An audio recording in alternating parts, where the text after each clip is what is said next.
بسم اللہ الرحمن الرحیم۔ السلام علیکم ورحمۃ اللہ وبرکاتہ۔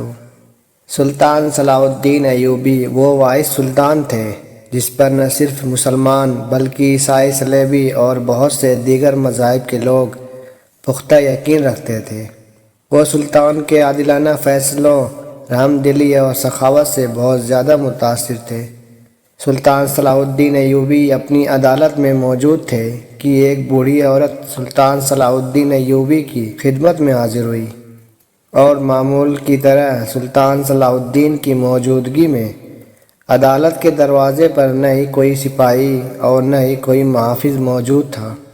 کیونکہ سلطان نے حکم دے رکھا تھا کہ جب میں عدالت میں موجود ہوں تو کسی کو روکنے کے لیے دروازے پر موجود کوئی محافظ یا سپاہی کھڑا نہ ہوگا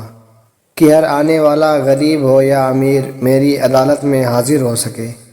سلطان صلاح الدین ایوبی اپنی عدالت میں موجود تھے کہ ایک بوڑھی عورت آپ کے سامنے حاضر ہوئی اور کہا، سلطان معظم، بے شک میں آپ کے دین پر ایمان نہیں رکھتی، میں آپ کے دین کو نہیں مانتی،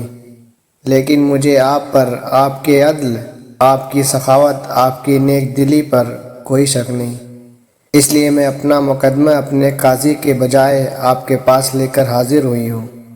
یہ سن کر سلطان نے کہا کہ اماں جی بتاؤ، کیا حاجت لے کر میرے پاس حاضر ہوئی ہو؟ تو بوڑھی اماں نے کہا، سلطان معظم، میں اور میرا ایک بوڑھا شوہر ایک ایسے زمین کے ٹکڑے میں رہتے ہیں جہاں پانی کا اور کوئی ذریعہ نہیں، اور ہمارے گھر کے پاس ایک کنواں موجود ہے جو کہ بہت پرانا ہے، لیکن جب سے ہم نے اس کنویں کے پاس اپنا مکان بنایا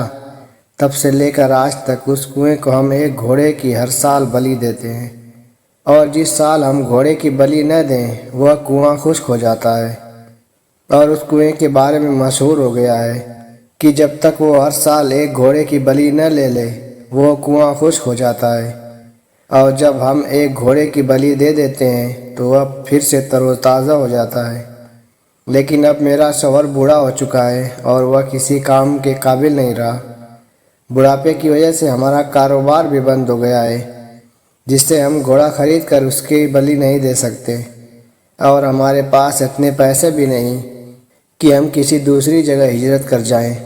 اور اپنا نیا مکان بنا سکیں۔ یہ سن کر سلطان نے کہا کہ میرا اس بات پر یقین نہیں کہ وہ کنواں کوئی بلی لیتا ہو، یہ تمہارے ساتھ دھوکہ ہو رہا ہے۔ یہ سن کر بوڑھی اماں نے کہا،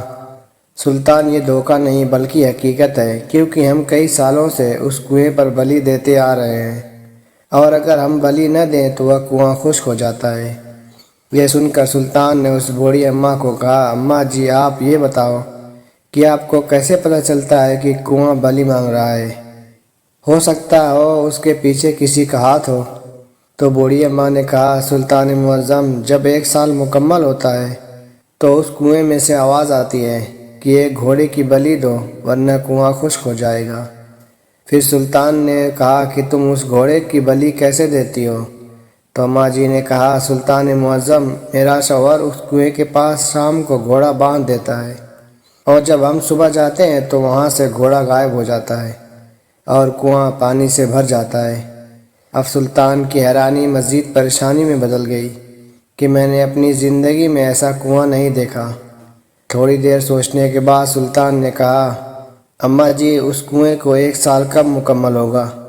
اور آپ نے کب بلی دینی ہے؟ تو بوڑھی اماں نے ڈھیلے لہجے میں کہا، سلطان معظم، آج رات اس کنویں میں سے وہی آواز آئے گی اور اس سے اگلی رات ہم نے گھوڑے کی بلی دینی ہے۔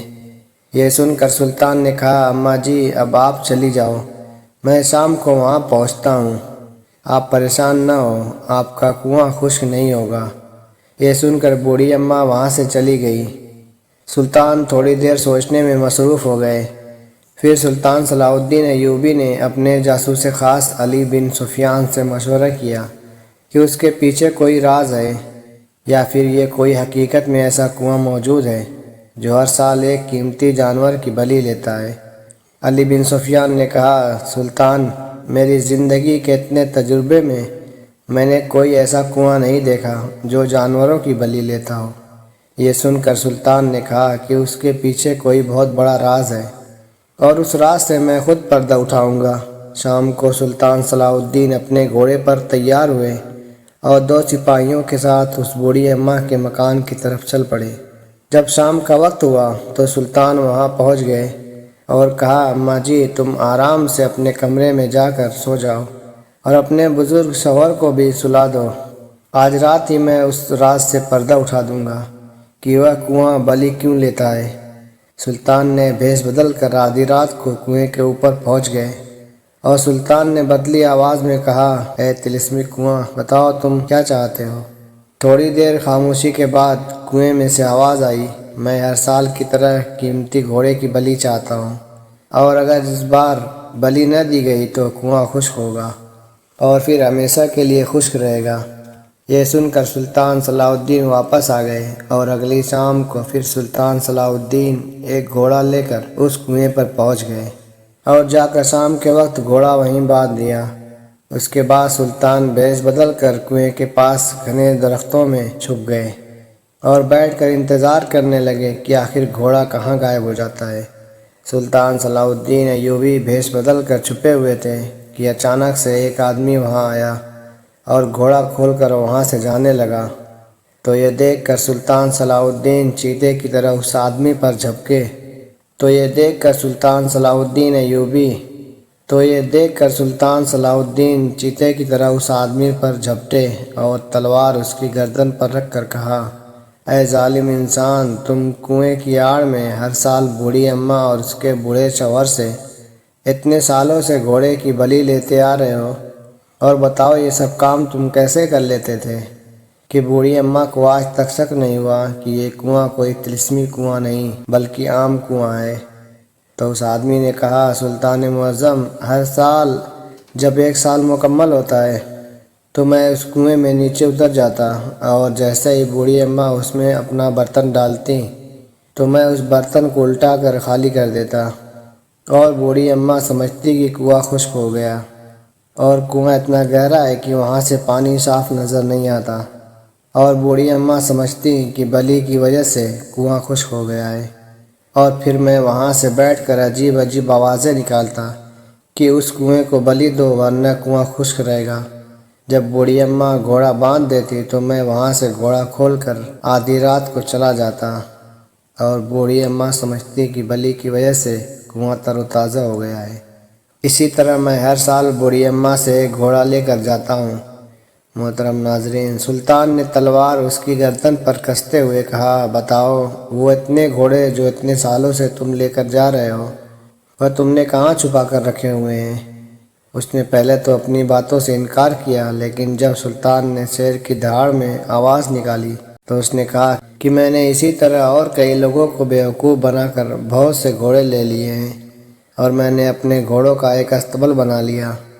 سلطان نے وہ گھوڑوں کا سارا استبل لے کر جن سے اس نے وہ گھوڑے دھوکے سے لیے تھے ان کو واپس کر دیا اور اس بوڑھی اماں کو بھی گھوڑے واپس کر دیے، اور اس آدمی کی سلطان نے گردن اڑا کر ایک شہر کی اہم گزرگاہ پر لٹکا دی تاکہ اس کو دیکھ کر ہر آنے والا انسان عبرت حاصل کرے۔ اور کہتے ہیں کہ وہ بوڑھی عورت سلطان صلاح الدین کی عقل مندی اور باتوں کو سن کر سلطان کے ہاتھوں اس نے کلمہ پڑھ لیا اور مسلمان ہو گئی، اور ان گھوڑوں کی واپسی کے بعد اس بوڑھی عورت اور بزرگ شوہر کی زندگی پہلے سے بہت ہی زیادہ بہتر ہو گئی۔